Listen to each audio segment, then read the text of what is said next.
ऐका ना, तुम्हाला मटकीची डाळ माहिती आहे? तर ही मटकी मी भिजवलेली आहे. जी कोरडी मटकी असते ना, त्याची अशा प्रकारे बघा डाळ केली जाते. तर ही बाजारामध्ये सहज मिळते, नक्की आणून बघा.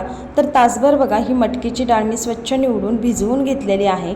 आता त्याच्यासाठी मी 4 मध्यम आकाराचे कांदे चिरून घेतले. त्यानंतर कढईमध्ये 2 चमचे किंवा 1 चमचाभर तेल घाला, जिरं मोहरी घाला. छान तडतडल्यानंतर त्याच्यात भरपूर सारा कांदा घालायचा आहे, कारण डाळ कांदा करायचं म्हटलं तर कांदा भरपूर हा आलाच पाहिजे.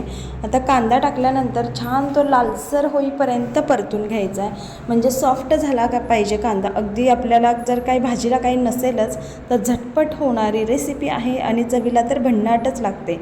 त्यानंतर चमचाभर मीठ घाला, म्हणजे मीठ टाकल्यामुळे कांदा पटकन मऊ होतो. आणि परतून झाल्यानंतर हळद, लाल तिखट टाका, परतून घ्या. आणि छान त्याला थोडंसं तेल सुटल्यावर त्याच्यामध्ये डाळ घालायची आहे. डाळ देखील अगदी व्यवस्थित परतून घ्यायची.